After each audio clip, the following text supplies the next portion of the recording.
let's start with, we know that you've been traveling a lot, and you're back for the Texas Conference for Women, and I know that you've hosted.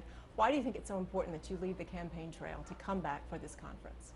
It's the 12th year for this conference. I never had in my wildest dreams, 12 years, and I'd still be here and doing it. And every year that when it's over, I think, okay, next year.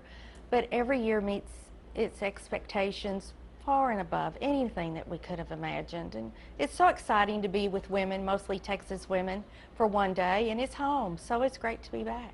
What have you missed about Texas out on the road? Oh my goodness, of course, the food. No, I don't miss the hot weather, but it's always good to get back home.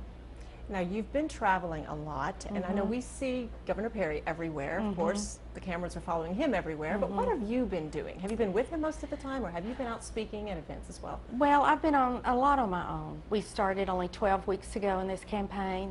We've got a lot of ground to make up, so they've sent me separately from him most of the time. In October, I traveled 21 days, which doesn't give you a lot of time at home, but I'm loving every minute of it. I love meeting the people of Iowa, New Hampshire, South Carolina, Florida, California, mainly is where I have been. So it's been, it's wonderful. We live in a great country.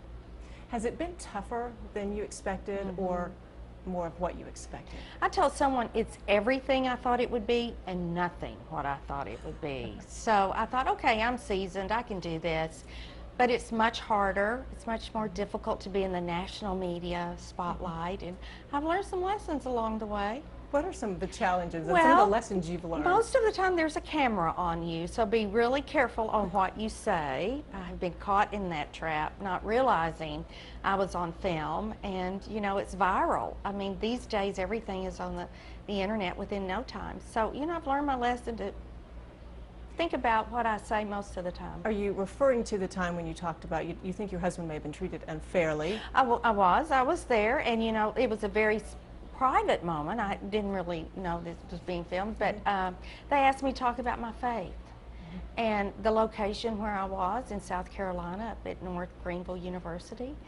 And faith is very private and emotional for me. And when I teared up, when I see the picture on the internet now, I was relaying a story about my grandfather. He basically took me to church every Sunday, made sure I got to Sunday school. And he speaks to me through hymns sometimes, the old hymns.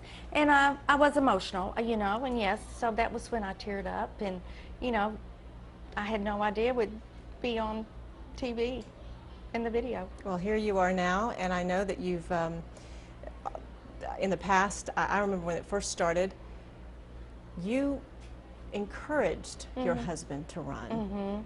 I think the word was the words were you wanted him to get out of his comfort zone. I did. But it's been uncomfortable at times. Oh, it has. Absolutely it has. And we knew it would be hard and difficult. I think that's one reason why people look at it.